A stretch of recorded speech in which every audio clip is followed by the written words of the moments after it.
Hey guys, we are ready to roll with the new Tracker 400 from Triumph. We got some cool customization done. Hashtag I'm a biker. My name, Evan Richards, and 69. And before you guys have any dirty thoughts regarding this is actually my roll number from school, so no dirty thoughts there. Alright guys, let's get going.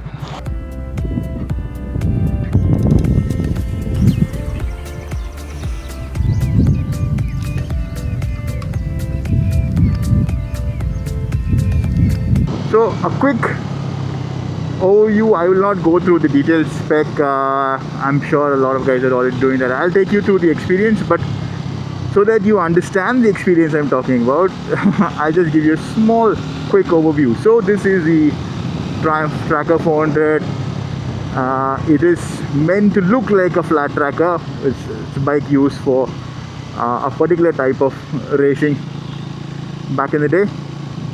They still have different versions of it, but yeah, that said, this is not exactly a flat tracking motorcycle. It just looks like one. So don't go about off-roading and doing flat track stuff with this and then complaining that this is not a flat track at all. But this is basically a street bike, right?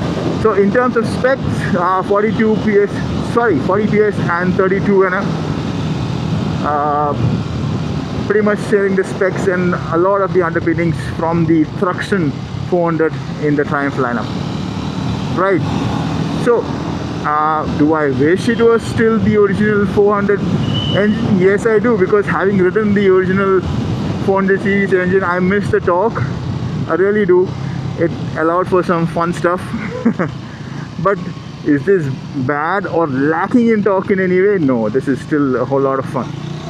So this is, since it shares the specs with the Thruxton, what that means is that this is the highest spec Triumph now that we have available. So the handlebars are a bit wider, it's slightly lower, but it gives a nice stance. The foot pegs are a little bit rear set and higher as well to give it a little bit more sportier stance. It feels nice. Nice wide handlebars. It's got a unique stance to it, and it's got this aggressive, badass kind of a look. The elbows are going to be, jutting out, and you've got this one like an aggressive stance when you see somebody riding this and coming. It's an aggressive stance. So if you like that sort of aggressive looking stance, but in real world when you're sitting on it, it's not that bad. Doesn't feel like you're leant over. You're sitting tall on the bike, chest open.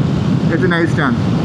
Not the most relaxed like the speeds and everything, but yeah, speed 400 and everything, but yeah, this is a more sportier stance than that. So I've been riding it for about 2 hours now. Yeah, 2 hours now. Done about 50-60 kilometers, including a break for B-rolls and stuff like that. Really agile. Something that I really like is that it does feel sportier. It's like for example, the Thruxton, is now the sportiest of the lot, and it feels really fun to ride, bar the really committed riding position. But this feels good. It feels sporty. It's a sort of bike that you can easily use from a daily use POV. It handles really well, even with the block pattern tires.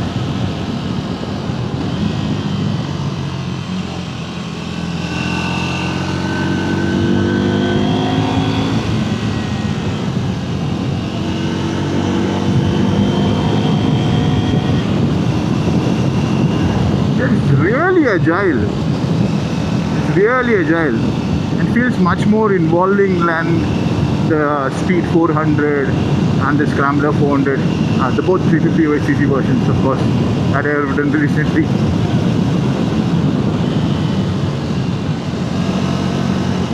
Oh wow, the action changes are really good.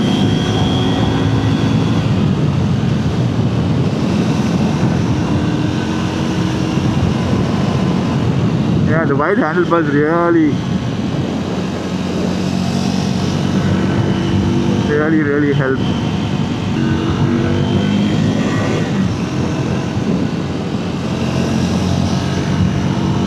It handles really well. The block pattern handle tires, I was a little bit worried that it will hold some quick direction changes and opening up the throttle and stuff, but yeah, it does its job very well. The mid-range is beautiful. That is what this bike is all about, right? Nice. A lot of fun. I'm in 5th gear, it's about 4,000-5,000 RPM. And still, okay, shift it down because I want a little bit more fun. Oh, this bike needs a quick shifter, man. Really deserves a quick shifter.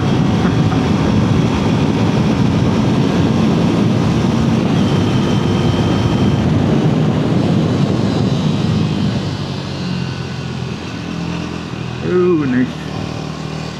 And so, take it slow. Blind corner. Okay, all good.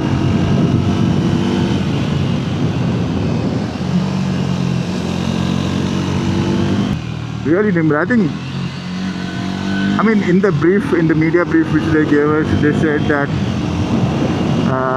this is all about the mid-range and fun you'll have in the mid-range. Basically, that's what you want to have in a good city bike. Of course, a little bit more bottom end torque never hurts. Because how often are you going to do top speed? It's enjoying that beautiful power band at 3 to 7,000 RPM. That is where all the fun is. And yeah, look at that.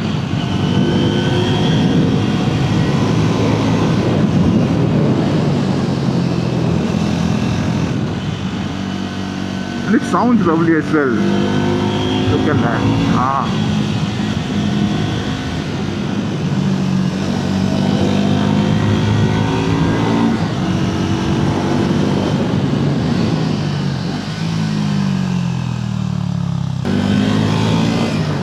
I love this direction change over here.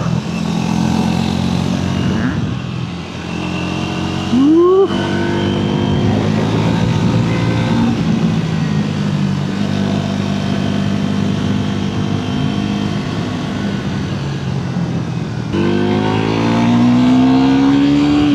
Yep, definitely deserves a quick shifter.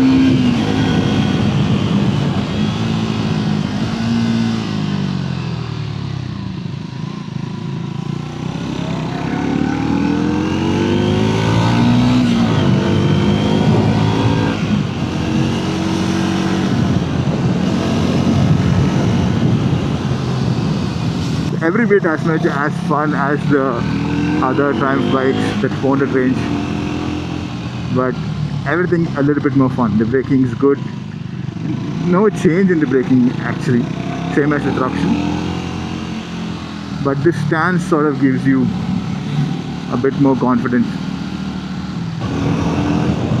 It definitely deserves a quick shifter. I don't know how many times I've said it now. This bike deserves a quick shifter. And while being on the topic of things this bike deserves, it deserves a new display. It's been almost 3 years now with the same display, this shaky needle. But the good news is that on the spy shots of the Bonneville 400 that we have seen, there seems to be a new display. And knowing how the cost cutting things and the value proposition, everything that Triumph S and Bajaj are giving, I'm pretty sure that Meteor will come to all the bikes as an upgrade soon. So what I have heard regarding this is that first the Bonneville 400 would come with all the new display and basically that series, the Bonneville series with this new platform, and then the refresh will get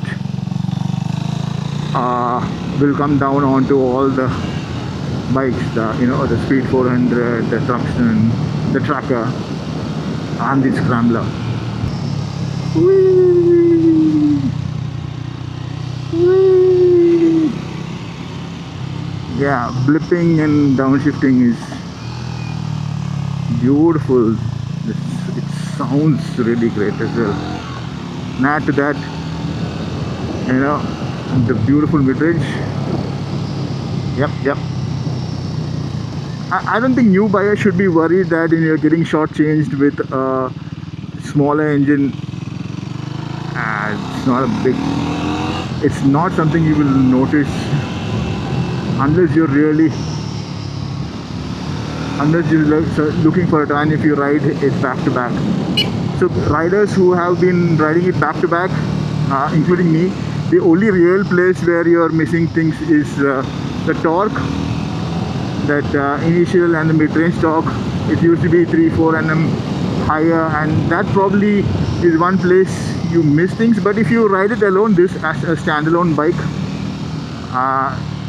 you will never even realize what you're missing. And in fact, you're not missing much, because this is still a fun bike. This is still a fun bike, and that's all it matters.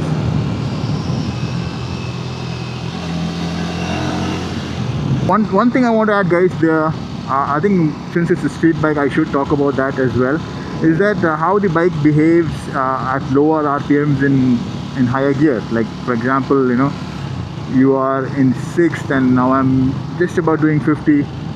Let me slow it down, let it roll down to, okay, we are at close to 40. Okay, it doesn't like it.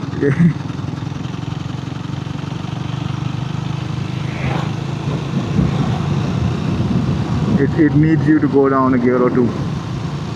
Yeah, but with the mid-range strong, like, it's not like you need to, like, for example, which bike was it recently that I rode? I think it was the Himalayan 450. That, for, if you're slowing down for a speed breaker, let me put it that way, and if you really slow down, it will not exactly pull away in second gear if your revs are down. So basically on the Himalayan, you need to be about 3,000-4,000 RPM before it really comes alive, right? So on this one, you don't need to always go down to first. It's not that bad. In that way, it's a tractable engine. So if you get stuck in city traffic conditions, or you're just pottering along, you don't need to always come down to first, especially when you stop for a speed breaker and stuff like that. So there's enough bottom end torque to get away with all those things in second gear. Probably one more thing that Triumph should change on this bike is that horn. Look at that, it sounds like a scooter horn. I know, Europeans are not big on honking and stuff, but at least in India, with this, nobody's really going to do anything. What do you think? Is this horn enough, or is it the first thing that you will change? Another thing that keeps popping up as Instagram comments is that basically if Triumph should have given this range of motorcycles a little bit more fancy electronics in terms of, say, like cruise control, adjustable levels of traction control and things like that.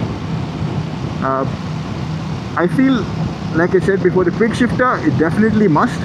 But the other things, on a bike like this, you can cruise control. I don't think you really need it. I personally find cruise control boring. And also the main thing, it will drive up costs quite a lot.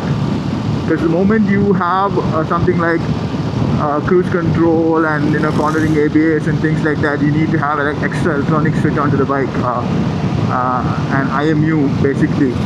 And depending on what they're using, probably use the same ones that is there on the KTM. They might get a cost benefit there, but at the same time, are you willing to pay that much extra for the for the bike? So yeah, quick shifter definitely. Maybe along with the new display, they will open up all these things as a big upgrade. You never know. But yeah, what do you guys think? Do you want to own a Triumph 10-15k at a lesser price, or do you want all those things which will drive up the cost? But yeah, of course, having cornering traction control, having cornering ABS adds a whole lot of safety as well, right? It's a big value. Let me know what you guys think about that. And guys, regarding the suspension, yeah, for city riding, I feel it's absolutely fine. It's not at all comfortable if you take it to bad roads. I mean, it can handle bad roads, but in general, it's more on the stiffer side. It's basically the same setup from the Thruxton, so you get it. it's not going to be great. Yeah, but for city riding, the bullshit roads that we get in the city and speed breakers and everything will handle with no problem. So no need to be worried about that. The seat probably could have used a little bit more cushioning. I feel it pinching in a couple of places, but yeah, not too much to worry about. Something that you need to be worried about if you're doing like 200, 300 plus kilometers of touring. So guys, 0 to 100 and possibly top speed on the Triumph Tracker 400. Let's see what times it does.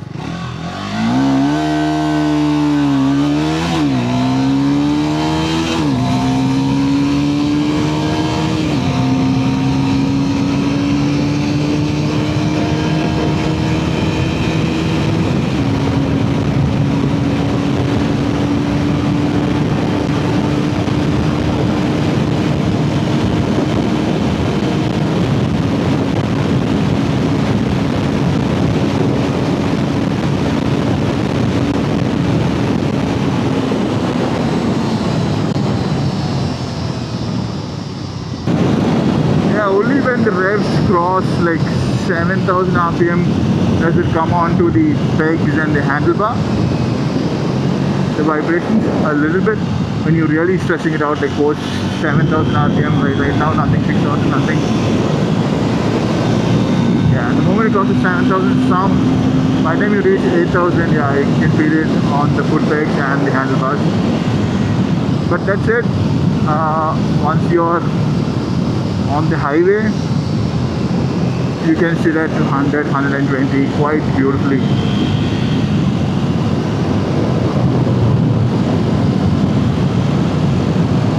Overall, I think it's a fun bike, guys. If you are thinking it into, I think the style is actually quite unique, and that is what Bajaj and Triumph are trying to explore with the new tracker design. They had the scrambler, now the tracker. I hope they bring a Tiger 400 soon. Man, that would be something. Proper tourer.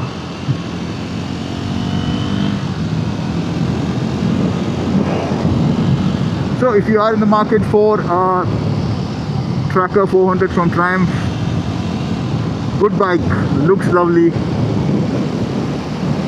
Much better than the Speed 400 and the Thruxton in terms of power delivery, the handling, the sharpness and the punch you get from the engine. Much more involving to ride. Feels good. Yeah, and did I say it looks really good? I think so. Probably something it misses out, like I said, a quick shifter and a better display. But yeah, apart from that, on point. Fun motorcycle that can be your daily ride, your touring partner, and everything in between. It's been really good.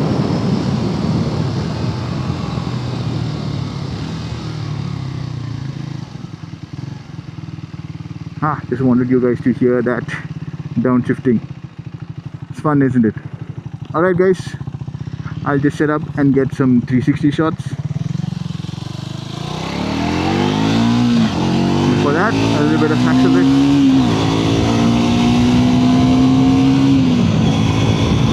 So, see you guys.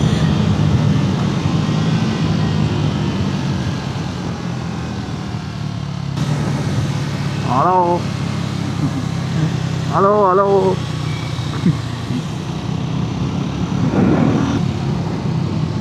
Group of trackers. As three of us. Good sounding bikes, no? Good sounding bikes. Love the rumble. Especially now when three of us together, it's like thundering.